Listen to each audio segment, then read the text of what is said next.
What's up, ladies and gentlemen? Welcome to the latest edition of Call Out TV. This your boy John. Man, there's a major gang war that's going on in Queens. 11 Trey Crips gang members was arrested yesterday for terrorizing the community.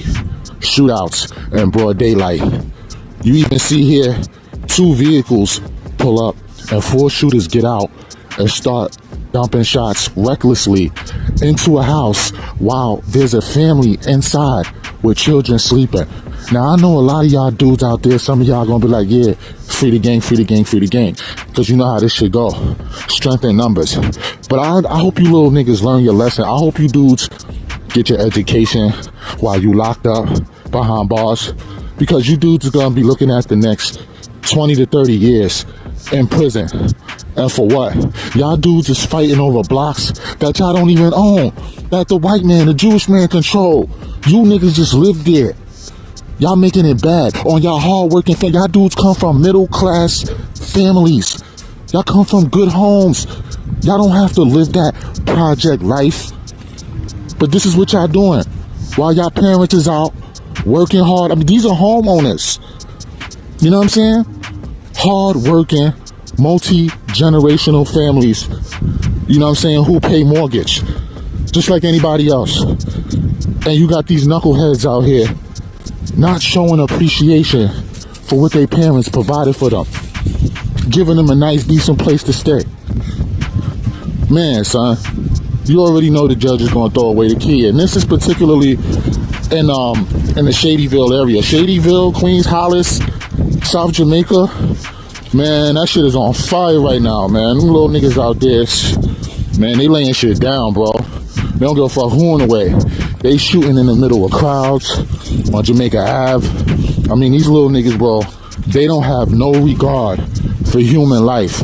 And with them being, with these Trey Crip members being snatched up off the streets, the community could rest a little bit better at night. They had no father in their life, no guidance, nobody to show them no better. So they turn to the street life, you know what I'm saying? And they think these dudes is their friends. But let me tell you something, man. When they all get in that interrogation room, they all gonna be telling on each other. Y'all know how that should go. These little young drill rappers, they out here talking about they spinning this person block, spinning that person block. You know what I'm saying? They killing this person, they killing that person, they putting it in their drill songs. Then the next thing you know what I'm saying? The prosecutors use it against them. And then now they sitting behind bars for the next 20, 30 years, man. You know what I'm saying? And the cycle continues, man. I want y'all to get in the comment section, man. Let me know what y'all think about this shit, man. This is nasty work out here, man. You parents, y'all gotta teach our kids to do better. Or you gonna lose them to the penal system, or you gonna lose them to the graveyard. Y'all get in the comment section. Let me know what y'all think about this shit. Don't forget to hit that like button. Share, subscribe. I'm out. 11 people have been arrested. They're facing a total of 57 charges, including attempted murder and gun possession. Prosecutors say they tried to kill rival gang members as part of an ongoing turf war leading to unnecessary violence in their communities. All right, Fox 5's Lisa Evers had a front row seat to this case and joins us now. Lisa, tell us about what you saw. Well, Steve and Natasha, we got an exclusive look inside the NYPD's takedown of a violent Queens gang that police say terrorized people living in Southeast Queens with reckless drive-by shootings and running gun battles in residential neighborhoods. And they say the gang leader of the Trey moving Crips was actually a 33-year-old man who started training teens as young as 14, training them how to pull the trigger and who to shoot. Making this right on 104th. Copy. Oh, we in contact over on. Get out of the way. We were embedded with the NYPD's Gun Violence Suppression Division and supporting units as they implemented Operation Deadliest Catch. It took them months of investigations and thousands of hours to get to this moment. Their goal? Take shooting suspects they say are the worst of the worst off the streets. Their recklessness, the fact that they'll go out there, they'll shoot up a house, they'll shoot up a bus, they don't care who's around. We know bullets have no names, and they have no regard for human life. The police are asking us to put on these bulletproof vests because many of the suspects that they're about to take down today are wanted for violent gun offenses.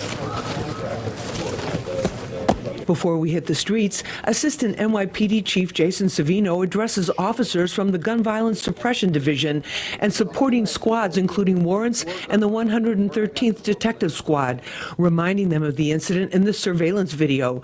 2 cars roll up to a house, park, and then they jump out shooting with an entire family asleep inside. 2 cars, 4 guns, riddle that house with bullets.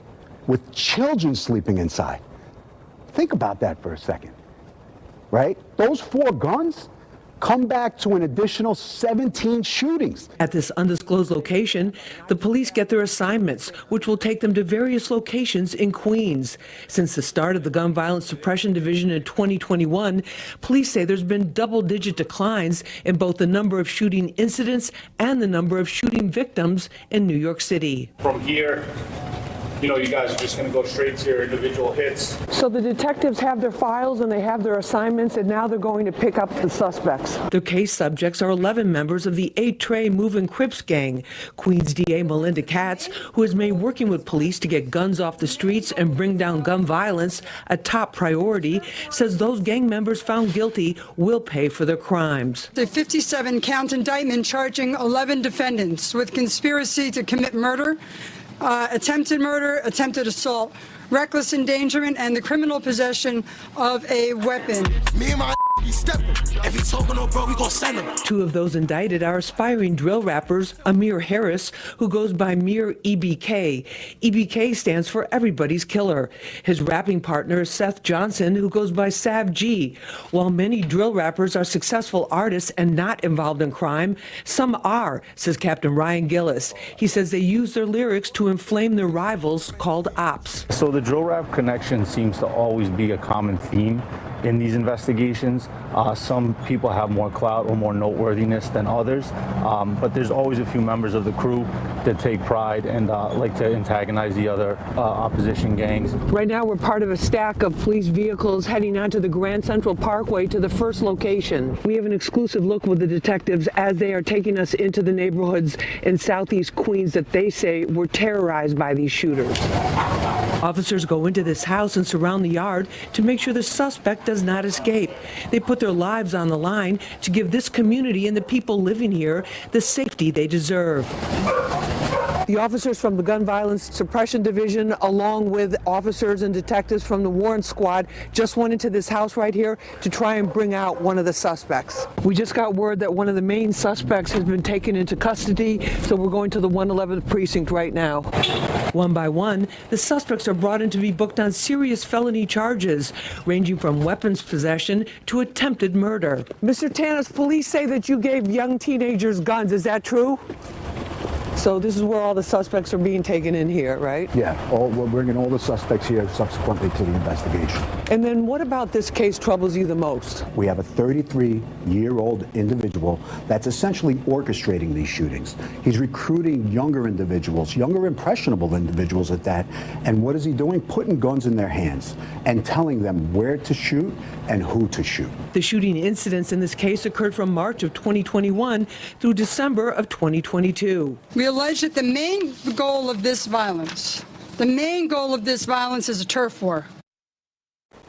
Now, police tell us that they are not after gang members themselves, but just a small percentage of gang members who are actually shooters. Now, if the defendants in this case are found guilty, they're looking at anywhere from 3 years to 25 years to life behind bars. Yeah, you know, it's pretty amazing thinking that people just trying to live their lives in the house next door to all this madness. Right. Obviously, they're thrilled to see these arrests taking place, right? Absolutely. And these are communities where there's a lot of hardworking families. They're homeowners. They have multiple generations of the family in the home, and it makes all the difference in the world. You just walk out your door and there they were shooting and jumping out of cars. Nonsense, yeah. And I think it's interesting, too, that police tell you that they're not out to arrest gang members, but those who are actually pulling the trigger.